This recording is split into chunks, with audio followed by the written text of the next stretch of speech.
Help everyone explore new worlds and ideas. Support your PBS station.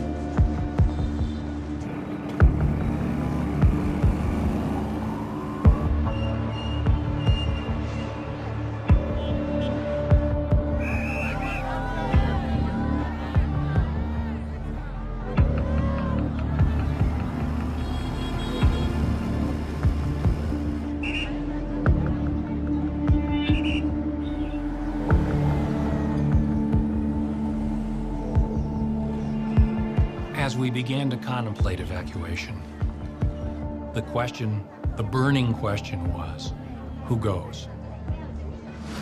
And who gets left behind?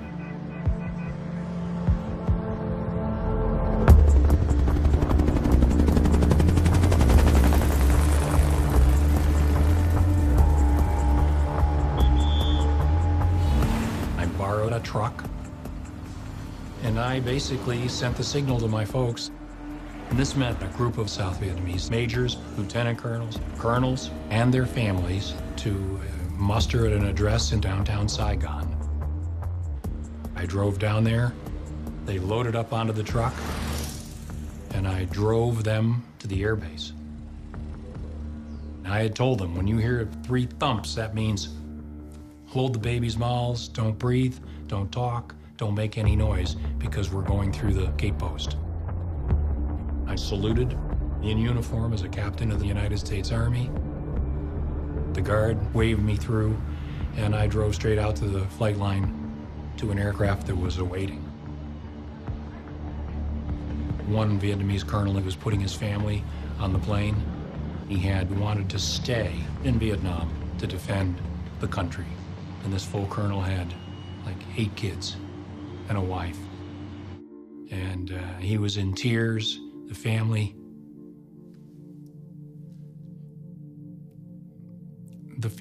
were in tears.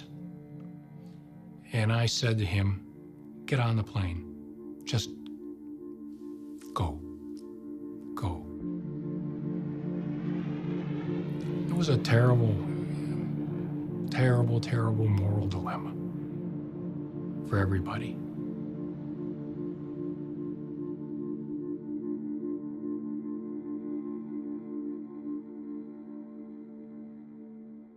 We today have concluded an agreement to end the war and bring peace with honor in Vietnam.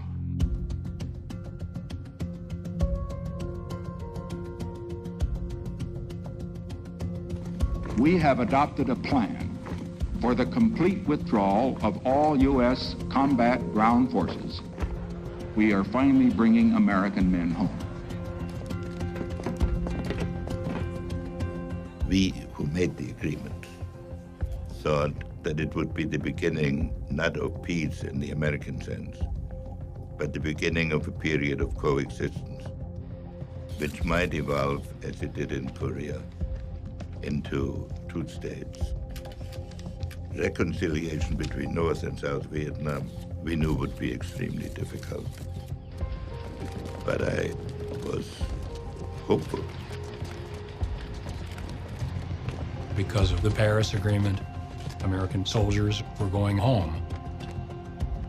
But I was on my way back to Vietnam. I was assigned to Saigon in the first week of August 1973, so about 6 months after the ceasefire.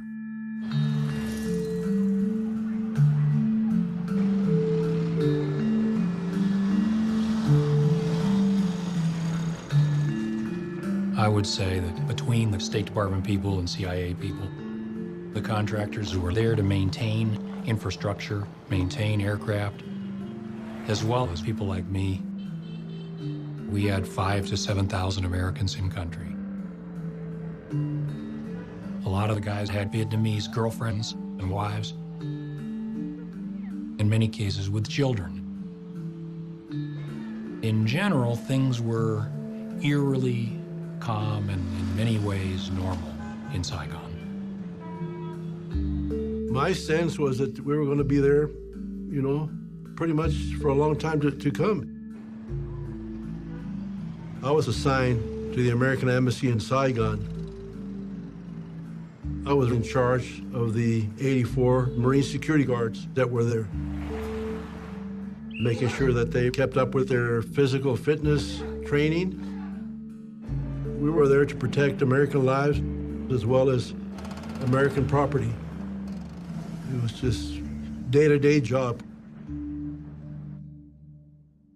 The ambassador there was a guy named Graham Martin, a North Carolinian, just as I was. He spoke with a slow Southern drawl. He was a great gentleman. He was a cold warrior in the old stripe. He'd lost an adopted son in Vietnam to combat. And he was not going to give up South Vietnam to the communists. He was determined to keep U.S. aid flowing into Saigon. When the ceasefire occurred in 1973, everybody toasted it with Bloody Marys in the U.S. Embassy. It was a grand party. We thought peace was at hand. But the Paris Peace Accord was a masterpiece of ambiguity. In order to get President Thieu and the South Vietnamese to go along with the Paris Agreement, President Nixon pulled out all the stops. And in a letter to President Thieu, he promised that if the North Vietnamese were to substantially violate the terms of the Paris Agreement, the United States would respond with full force. In other words, re-enter the war. The North Vietnamese viewed Nixon as a madman. They were terrified of him.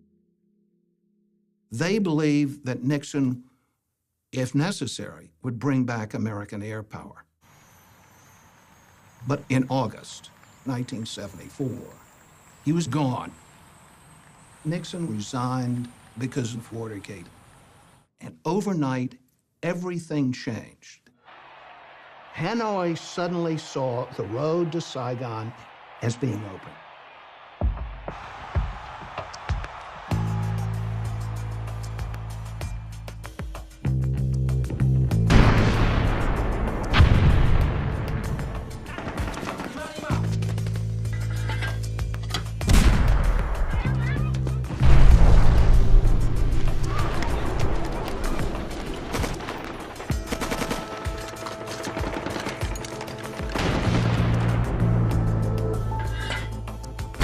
The South Vietnamese population had ample reason to fear the Vietnamese communists. The communist conduct throughout the course of the war had been violent and unforgiving. For example, when the city of Hue was taken over by the North Vietnamese, several thousand people on a long blacklist were rounded up. School teachers, government civil servants, people who were known anti-communists, and they were executed. In some cases, even buried alive. So panic was but a millimeter away.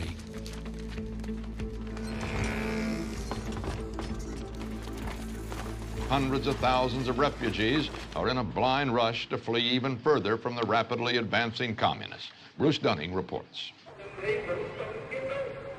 President Thieu broadcast a strong appeal to the soldiers and the people of Da Nang, urging them to stay and fight.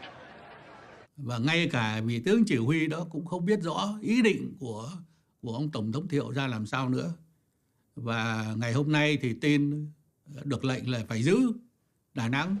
Ngày mai đã nhận được lệnh rằng bỏ. As the enemy approaches, the panic has swept from the coastal city's crowded back streets and pagodas onto runways at the airport. Our plane is surrounded here. I don't know how the hell we're going to get out. We're racing down the runway, leaving behind hundreds and thousands of people. Another dozen are there running along, grabbing at the air stair. We're pulling them on as fast as we can. There's a sea of humanity jamming on. Impossible to stop the crowd. We're pulling away. We're leaving them behind. We're pulling up with the people are falling off the air stairs. The plane is taking off. It was every man for himself. So you saw the World Airways flight being mobbed by South Vietnamese soldiers. You saw ships with thousands of refugees, including lots of soldiers. You saw out-of-control panic. Basically, any boats, trucks, airplanes, or anything going south were besieged by people wanting to get on board.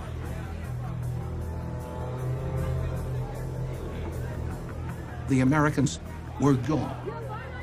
And as a result, the house of cards began to collapse. The North Vietnamese decided to escalate at every turn to see if the United States would react.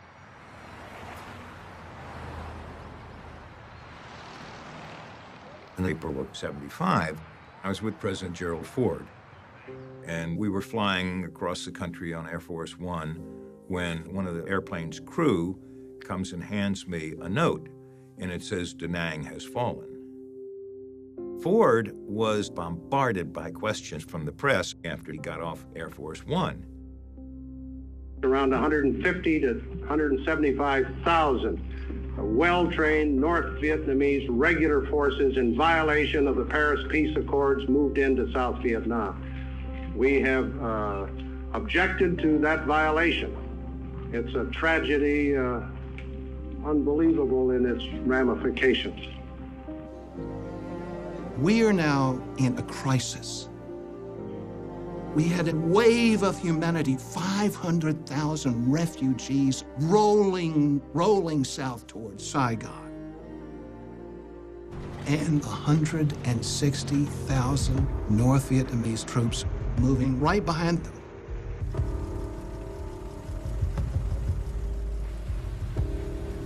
I had become so concerned, I decided to pull our best Vietnamese agents in out of the woodwork to try to see what they could tell us about communist planning, which obviously was rapidly evolving. On the 8th of April, I met with one of our best agents who said, the communists are going to drive on Saigon. They're going to be in there by Ho Chi Minh's birthday, which was May 19th, literally a month away.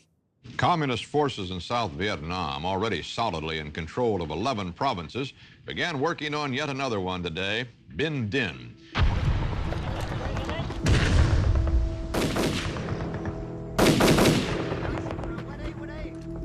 Ở phía hải quân chúng tôi thì cũng không ai dám nói một lời nào về một cái chương trình gì xa xôi nữa, mà chỉ cố gắng bằng mọi sức bị chết. Và các cái dụng cụ không được thay thế. Nhiều các cái trại y tế dã chiến của chúng tôi phải dùng lại những cái bom băng. Thì đó là một cái trở ngại. Đánh tới đâu? Còn đánh được không? Hoặc là còn sức đánh không?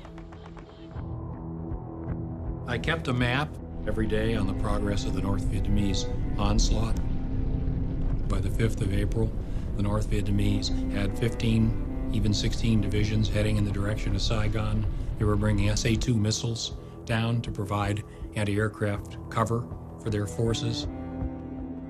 There were people who were saying, look, we've got to do some heavy planning here, because depending on how this goes, and it doesn't look good now, we may all have to evacuate. And Ambassador Martin wouldn't tolerate or countenance such thought. That was defeatism. That was poisonous to the prospects of the people we're here to help.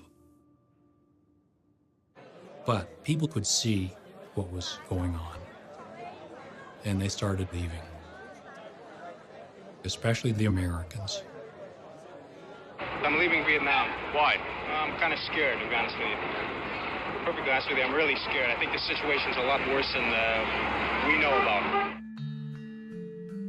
There was always a standing evacuation plan in the embassy. It held that in an emergency, all Americans still in the country, about 6,000 people, would be evacuated. and that no South Vietnamese would be evacuated with them.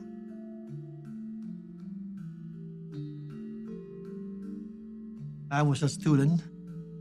The school is not closing, but it seemed like nobody interested in school anymore. You can't stay here. You can't live with the communists.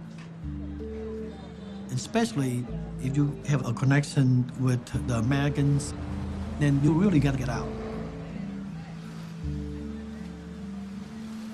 If we really made up a list of endangered South Vietnamese, the ones who really worked closely with us during the war, this number could be 150, 200,000, including their families, many more than that.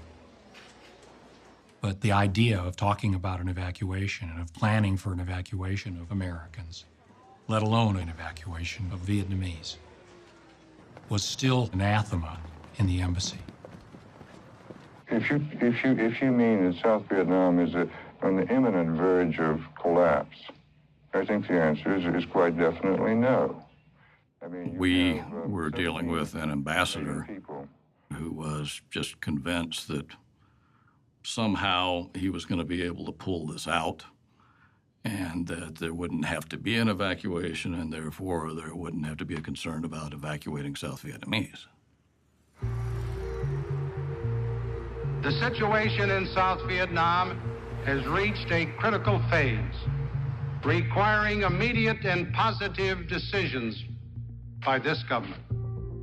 There are tens of thousands of South Vietnamese employees of the United States government, of news agencies, of contractors and businesses for many years, whose lives, with their dependents, are in very grave peril.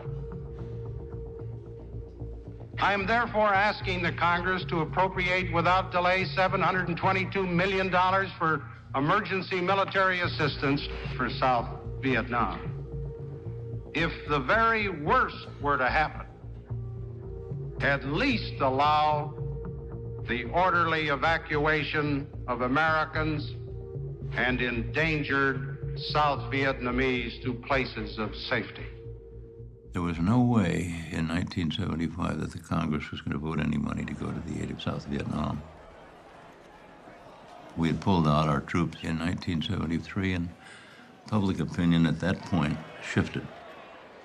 The people of the United States, having seen Watergate, having seen the deception of the generals, weren't about to give any help in Southeast Asia. And, you know, Kissinger knew this. We knew we were not going to get the 722 million. By that time, it made no big difference. But President Ford said he owed it to Vietnam to make a request. We've sent, so to speak, battleship after battleship, and bomber after bomber, and 500,000 and more men, and billions of dollars. If billions and billions didn't do at a time when we had all our men there, how can 722 million save the day? This is the way my map looked mid-April. The North Vietnamese just rolled down the coast. Saigon was clearly threatened. The situation was urgent. Urgent understates it. At this time, Ambassador Martin had been back in Washington, trying to persuade Congress to vote additional aid. He has no statement today. He came back to Saigon, and my boss, the CIA station chief, said, "Go down and tell the old man what's happening." I went in and I said, "Mr. Ambassador, half of the South Vietnamese army has disintegrated. We're in grave trouble. Please, sir, plan for an evacuation. At least allow us to begin putting together lists of South Vietnamese we should rescue." And he said, "No, Frank, it's not so bleak, and I won't have this negative talk."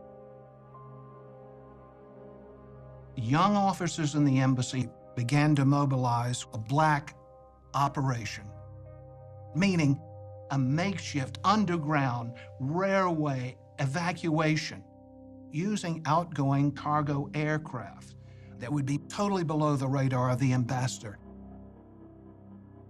People like myself and others took the bull by the horns and organized an evacuation. In my case, that meant friends of mine who were senior officers in the South Vietnamese military. As the North Vietnamese came closer and closer to Saigon, these people were dead men walking.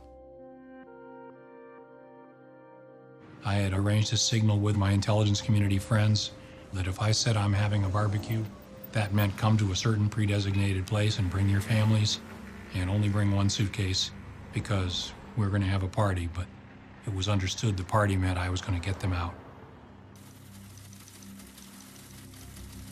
Black ops were essentially violating the rules. In this case, meaning you're not allowed to bring out Vietnamese military people who were under obligation to stand and fight. We were fully expecting if we got caught doing this that we would be run out of country.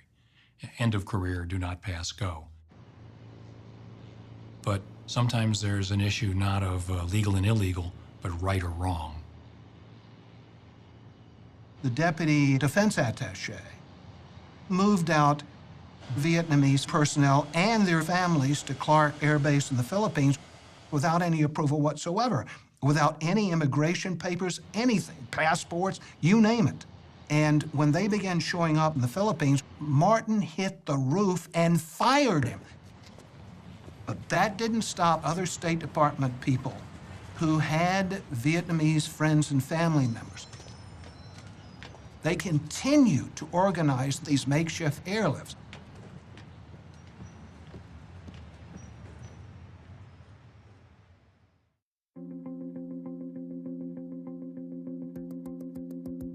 That April, I was in Can Tho, which was about 100 miles from Saigon, and we were getting reports of this town falling and that province falling and so on. And then we were attacked. Sergeant Hasty came by to give me a report on the damage. Can Tho came under pretty intense artillery bombardment. The North Vietnamese had overrun some South Vietnamese artillery batteries and managed to turn those around and shell the center of Can Tho. We knew that the situation was bad. We could see that the South Vietnamese army was eroding. Supplies had been cut off, and you could see the armaments dwindling.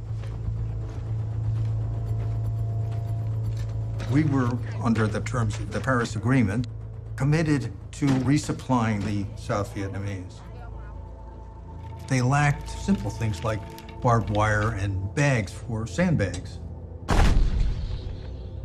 They were rationing their artillery shells because they were running out. The military support, the material support, was not coming. When President Ford went before the Congress, he had two major concerns. The first was to save as many people as we could. He cared for the human beings involved. They were not just pawns that once they had lost their military power were abandoned. The second was the honor of America, that we would not be seen at the final agony of South Vietnam as having stabbed it in the back.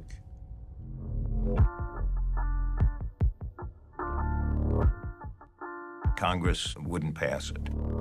They said no more, no more troops, no more money, no more aid to the Vietnamese. Well, I had to go into President Ford's office to tell him. I had never heard Ford use a curse word in all the time I'd known him.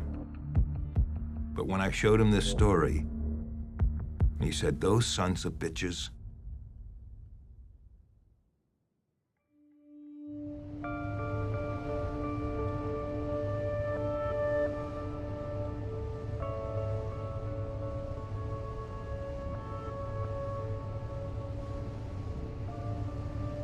think there were a total of 50 ships that were there. I mean, it wasn't just us, it was a whole bunch of ships.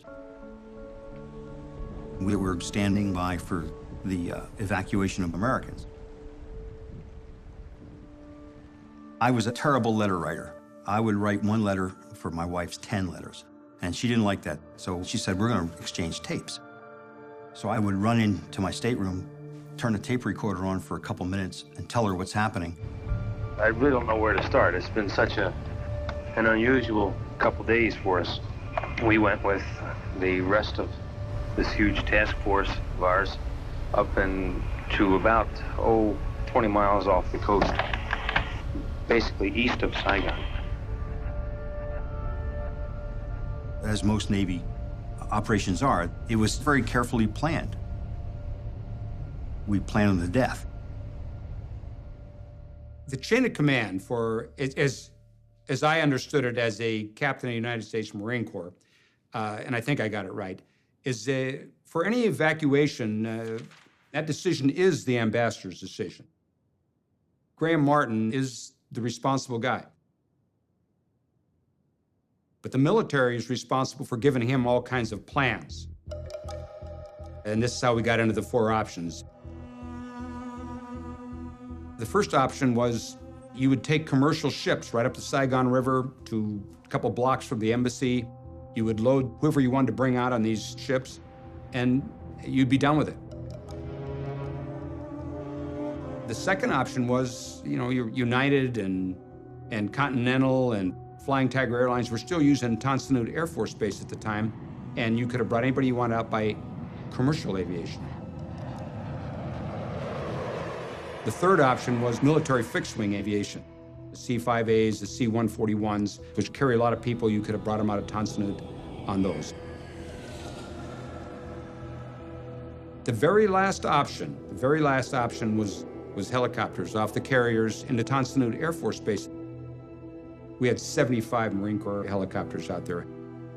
The helicopter option, that was absolutely the last resort. They don't go very fast, they don't carry that many people. That was if everything else failed.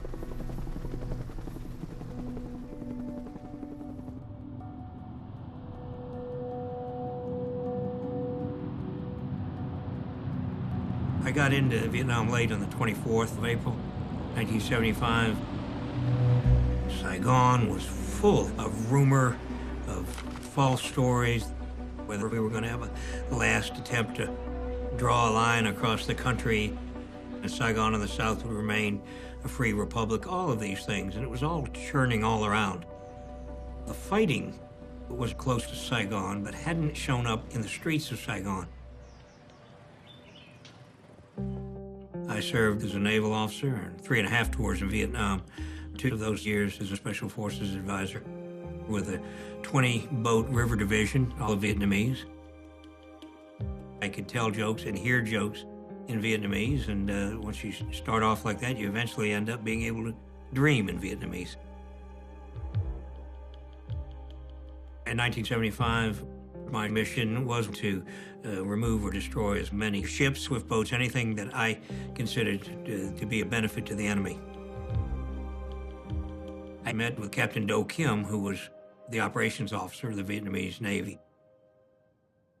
Ông ta nói rằng tình hình thì tuyệt vọng rồi. Bây giờ ông phải giúp tôi để làm một cái kế hoạch đưa các chiến hạm của Hoa Kỳ ra khỏi cái tầm tay của Cộng sản. The plan was to sail all the large ships of the South Vietnamese Navy down the Saigon River to the sea and rendezvous at Con Son Island. We had to keep this secret. If word got out, it would have had an effect on the morale of the people in the street.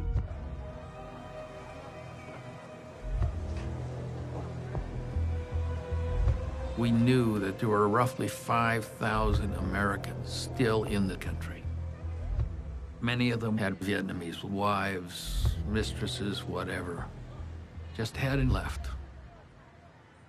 And they were basically letting us know we're not leaving without our families. Finally, we were given authority by the ambassador to bypass the immigration laws and send these Vietnamese out of the country. So then we started an operation basically to get out the Americans and their Vietnamese dependents.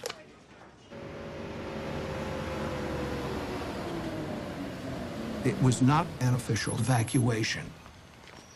We still had no organized plan for evacuating high-risk South Vietnamese because we had an ambassador who was making up his mind on the wing. The president also asked Congress for authorization to use American troops here to evacuate Americans and Vietnamese who worked for Americans. If it were necessary. You have plans for that?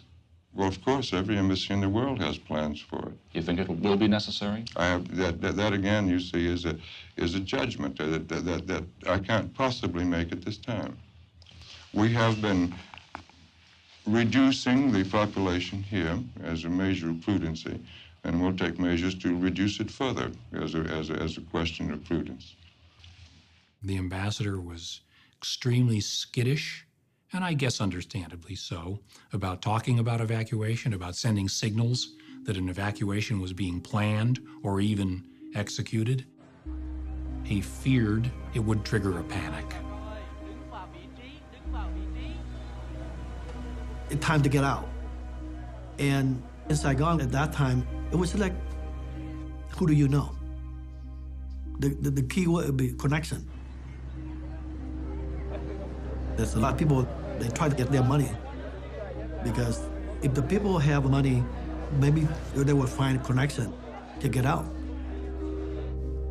You know, so you want to go? Give me this kind of money. One guy said to me, the family, tell them to come to the boat dock. I was waiting for them. You know, of course, they took the money, but they never got us. There was chaos in Saigon at that time. Everybody was looking for ways to get out as soon as possible. Of course, the Americans we worked with had a plan in place for us. They told us to get to the meeting place,